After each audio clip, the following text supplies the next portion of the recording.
Nice to meet you. My name is Vanessa Lefan. That's my Chinese name. My artist name is Van Lefan. And I was born and raised in Taiwan. I immigrated here with my family in 2006. And I work as an interdisciplinary artist. I work mostly in music and sound, but I also have worked in theater. I do movement arts like dance and martial arts. And I also like visual art sometimes. So I paint, I draw, and I make videos. Just everything expressive, whatever medium it comes out in is what happens. I started singing when I was with my family. Like karaoke culture is so huge in Taiwan. So I just grew up around a lot of singing, whether it's good or not so good. As most Asian kids, we were put into piano early on, and I really didn't like the piano. I just couldn't do it. So I started playing the flute, and because I love singing, they put me in choir, and I started playing the guitar. So I started being a singer-songwriter and just playing in bands and stuff. And then later on in life, I ended up at SFU, which has like a very experimental sound program. And then from there, I got an internship and ended up working at Loeb as a spatial sound tech. So that got me really into music tech and the possibilities of using technology as a compositional tool. Cool. My name is Nancy Tam, and I'm originally from Hong Kong. Immigrated to Canada with my family in 1995. And I have been working as an interdisciplinary artist, as a composer, sound designer, sound artist for on-screen and on-stage media. Sound has always started, I feel like, before I started.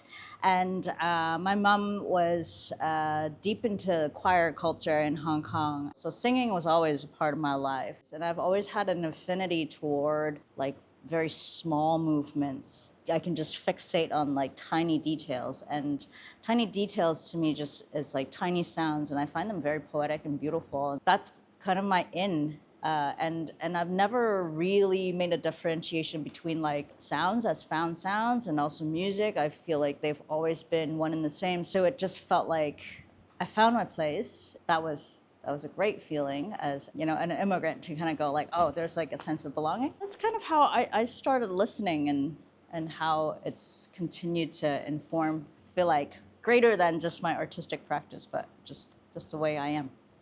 My parents are so happy that I get to pursue the arts, and I think a lot of my childhood, they were kind of like, not pushing me into it, but like very willingly like laying the brick road for me to do it because they wanted to and didn't. Because they were in a generation where you take the exam, you get into whatever school you get placed in at whatever department your grades are good enough for, and that's your career. And you work to survive and like provide for your family, whether that's your children or your other siblings. Choosing your life path wasn't available to them. And I think both my parents are creatives at heart. My dad especially loves to write, loves literature, loves music, but just couldn't, like his family was poor. They were refugees essentially. So he didn't have the opportunity to do that. So I think he loves that I kind of chose this path, and they've always been so supportive. They come to any of my shows that they can make it to. And whenever I release anything, they like spam it to all their friends. And yeah, they're really sweet. And I think like as an Asian child, I'm like so lucky that I have parents that are happy about my arts career. Yeah, that is like, that makes me emotional. That is so beautiful. I love that for you. Did you get that? No. I wish. Well, I mean, like, you know, like I think my parents, like, I know they love me a lot. I know that they want a vision of like what is best for me. You know, I just have questions around like, well, you know, I don't even know what's best for me. How do you know what's best for me? But like, I think like asking that as a 39-year-old is very different from asking that from as a 26-year-old, as a 12-year-old, as a 5-year-old. So, you know, I just have to look back at those things, those moments in time and go like, okay, of course, like you have your life experience and your values, and that's what led you to these attitudes and actions, right? My parents were always really good about knowing what they don't know and knowing where the edge of their knowledge is, and then encouraging me to seek further guidance and assistance, especially from mentors and especially from elders. So I learned that, and like that's really guided me through my journey. I don't think like either of my parents really understand what I do, I think they're proud that like I make a fine living, you know?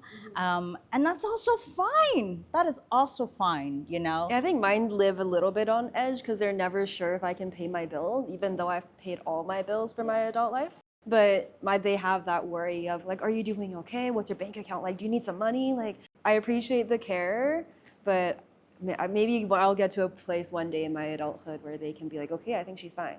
I think she's got it. But I don't even know, so. I've become more like politically aware in the last like 6 years of my life. So now a lot of my lyric writing is like less about like love songs, as I grew up on like the pop songs about love and things. And now I'm just like, okay, I don't actually care about that much. I want to talk about what's happening in the world and how I relate to that. So it's a lot more like reflective and also maybe like politically charged in my writing. Something that informed my work a lot is I think the story of migration, something that I hold with me as a person in the way that I create, especially also being an immigrant myself, moving to Canada in my own lifetime. I think these stories of moving and being in the diaspora, but then also missing home and the complicated relationship between Taiwan and China of, okay, I know where I come from if I go far back, but that doesn't feel like home to me. So that feeling of displacement, I think, like shows through my work. I'm also like keenly aware of these cycles of violence and why people are displaced, and I try not to forget that and also like bring that into the things that I make. I think that's an interesting question for anyone, really.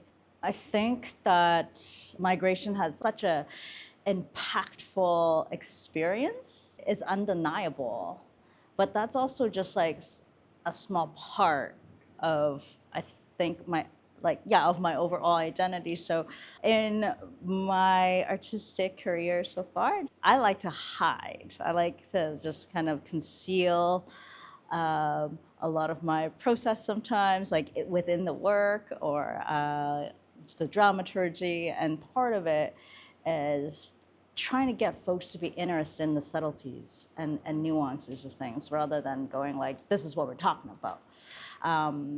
There's great value in it. And one of my projects I've done with Robin Jacob, who leads Only a Visitor, one of my favorite bands, called Double Happiness, like looks at the subject like head on. But in my other work, I really think about like, what is this notion of belonging, or like, and how does it manifest formally, you know, and artistically, but like aesthetically as well, or like, what is abstraction? How do people of color or like immigrant bodies like deal with abstraction? And I really am in question of that. Yeah, I'm constantly thinking about that. This question in these ways of just like, well, how else do we show up that feels interesting to me? I think that's a really interesting thing to think about as like an immigrant child of like, what would it have been like? What would I have known or not known if I didn't go through that dramatic life shift? Like moving here as, like, how old were you when you got here? 11. Same. Yeah. Yeah. So that's such an awkward age to be dropped into a new place. It was really tough because I grew up in such a different context. It was cool to be smart. Like it was really cool in Taiwan to academically excel and excel in general. Like that was celebrated amongst peers. And I think the biggest culture shock that I experienced coming here was like competitiveness, but in an aggressive way. Like I was knocked down for being good at things. And very quickly I learned that I had to tone it down. And I think that's something that I'm still in the process of like undoing and unpacking. But I think looking back on that initial experience offers context of why I self-censor so much. Because when I got here, it wasn't safe anymore to just like be full and be like, I'm good at things. It was something that put a target on my back and made people kind of attack me and pick on me and feel maybe threatened, or it was just unusual. Maybe it was cool if I was good at sports, but that's not what I was good at. I was good at math and drawing and playing classical music. And yeah, so, you know, I was said that I was like a teacher's pet or like a show off. And I think it was safe to conform, but I think it also took away from who I was And now I look back on my life at all the things that I loved and excelled in and just did because I was interested. I'm just like reclaiming them again and be like, you know what, like it's fine. Now I'm surrounded by completely different circles of people that celebrate that and are also that way and people I admire. So and I think in the end it worked out and I'm thriving. Yeah. But yeah, immigrating here as a preteen was rough. Uh-huh. Yeah. Yes. Yeah. Uh, I had a different experience. I think I was already very odd as a child before coming to Canada, and so it was just like it wasn't so different. It was just like more. Like I was just more different, and so it was kind of liberating in a way because I could just live in my own head a lot more because nobody understood me anyway. And so that gave me a lot of room to imagine and a lot of different ways of like experiencing the world, especially sonically. And it just gave me a lot of liberties in that. I was always told, like, as long as I can remember, that I'm different and that I'm odd. And so I've never really tried to assimilate because there's no point. And I think that's has just carried on through for better and for worse, I think.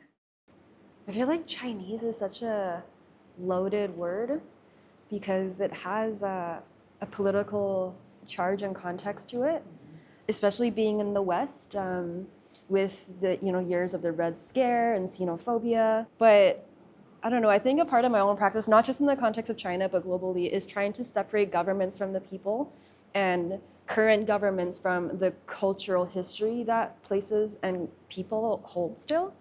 And for me, like, I know that I'm ethnically Chinese. Like, I know where my family comes from. I know so much of Taiwanese culture comes from that land. And it's such a beautiful culture. Like, I grew up watching and reading like wuxia novels and those like dramas and books and reading like old Chinese poetry.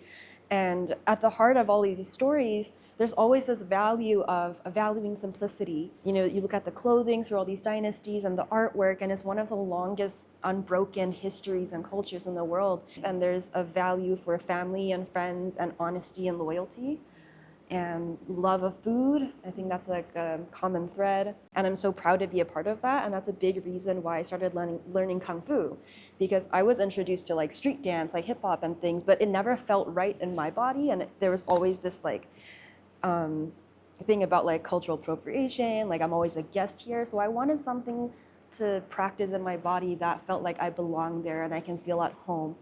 And that's how I started learning Kung Fu several years ago. I was like, I just wanted to do something. I want to do Tai Chi and know that like this is what my ancestors came up with and I can carry that on forward. Whether I teach or not, that's one thing, but just being able to practice that and remember that like that's also what it means to be Chinese. I don't have to like be like, I'm Chinese, therefore support a government. I can be like, I'm Chinese because I'm connected to the culture of thousands and thousands of years. Like I speak Mandarin and Hokkien. Those are the things that connect me to who I am and where I come from. I think those are kind of, I don't know, like defining factors for me. And it's something that I feel really lucky to even getting to spend enough time in Taiwan as a child to be fluent.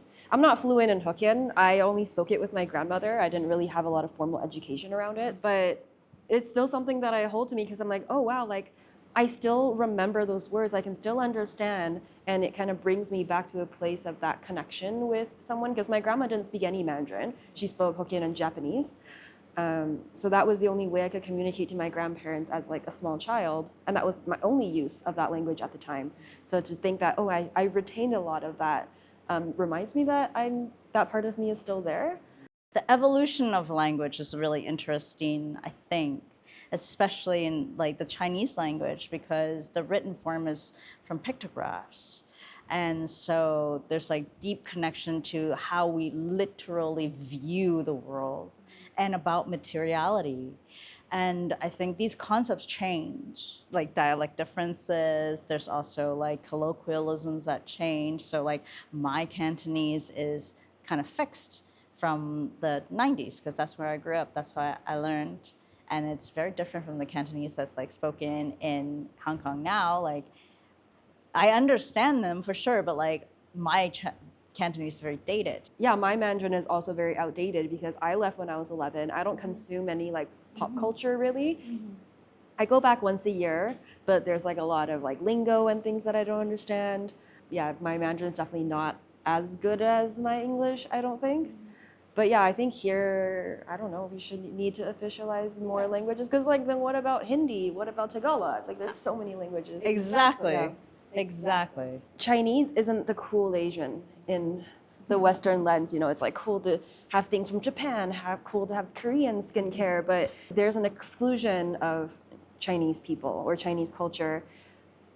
While Chinese culture is being used, and I think there's like a lack of acknowledgement when things are Chinese that it's not being honored, and I feel like it has such a stain on the word. That is very well articulated.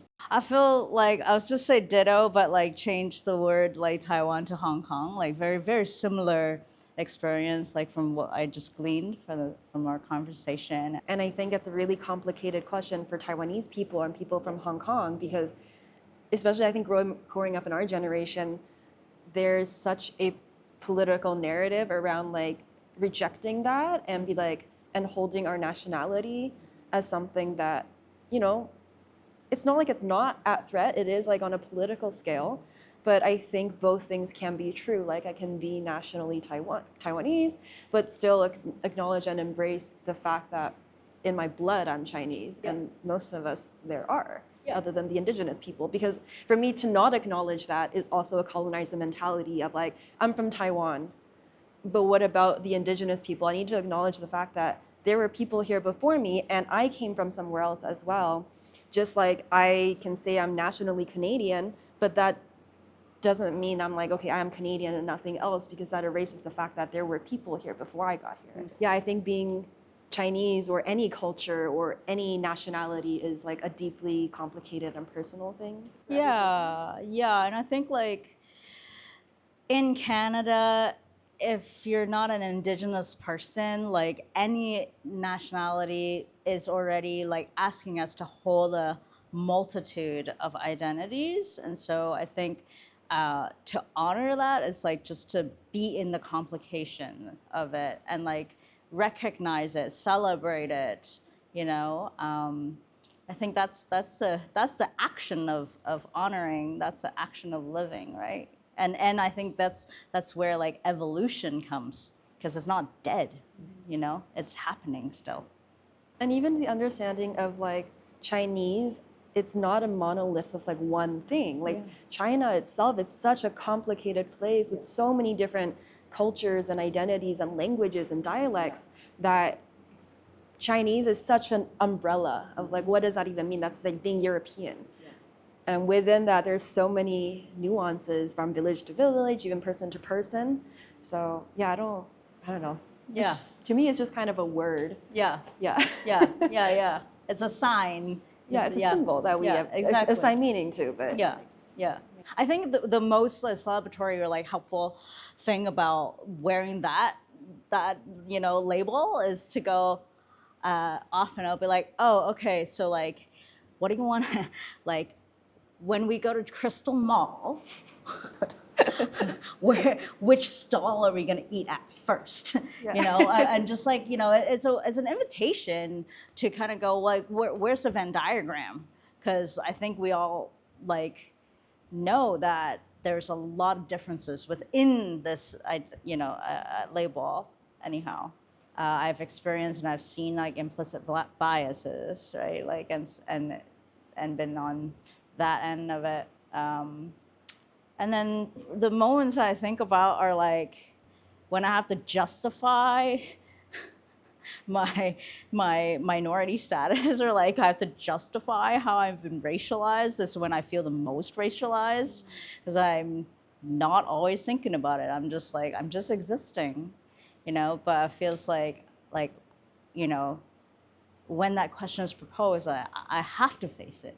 So I'm made self-conscious, you know, in my career, you know, being like there's been like political turns of like how to include or like practicing inclusion and like things like that. But I guess what I've tried to achieve in my own practice of just being a person, but also as an artist, is just sort of inspire some curiosity. What I'm most proud of so far, gosh, that's a big question, especially because I feel like I have done a really wide plethora of things, so I don't really know how to answer that question. Can you? No, I think the thing that I'm most proud of is that I'm still doing it. That I'm still willing to do it, even though it's really hard. And at this point, I know it's really hard and the road ahead is not clear. Yeah. But I think I'm most proud that, like, okay, I made one album. I knew how expensive and difficult and long of a process that was. And then I made another album. And then I'm in the process of making another one. And I think I'm proud of the community that I've found myself in and the people that I get to connect with. And I'm finally kind of at a place, like 5 years more professionally into the career that I'm like, okay, I can like look around me. I can go to an event and there's people who I know and I have like genuine deep connections with, not just on like, I know your face, I know your name. I think I'm most proud of the person that I've been able to become in that space and be like known for, where like people feel comfortable and trusting, and it's like the genuine connection and finding kind of my little pocket in communities that are filled with people who I genuinely admire and adore and I'm so grateful to be creating with. I think that's the aspect of my creative path that I'm the most proud of. Yeah, I think exactly. I think like if we think about like a widened definition of work, then yeah, exactly. Like these things come to mind. And for me, I feel like it's like being collaborations that like move around the world and like be there for it and like continue to show up for my art, show up for my friends, show up for the collaborations and make connections overseas and in different communities and linking global communities together, linking different disciplinary communities together. That I'm super proud of, to just like live within diversity. Yeah, the global ecosystem of like creators. Absolutely. And actually live diversity and live inclusion and think about these things and like not just as values, but like turning them into ethics. That I'm very proud of, and that I do across whatever medium that I work in, because it's just intrinsic in like my own being. And I think like similarly, like if I think about like a 16-year-old version of me, like I'd be like, good job. Like I'm doing that thing, and it's that is something to be proud of for sure.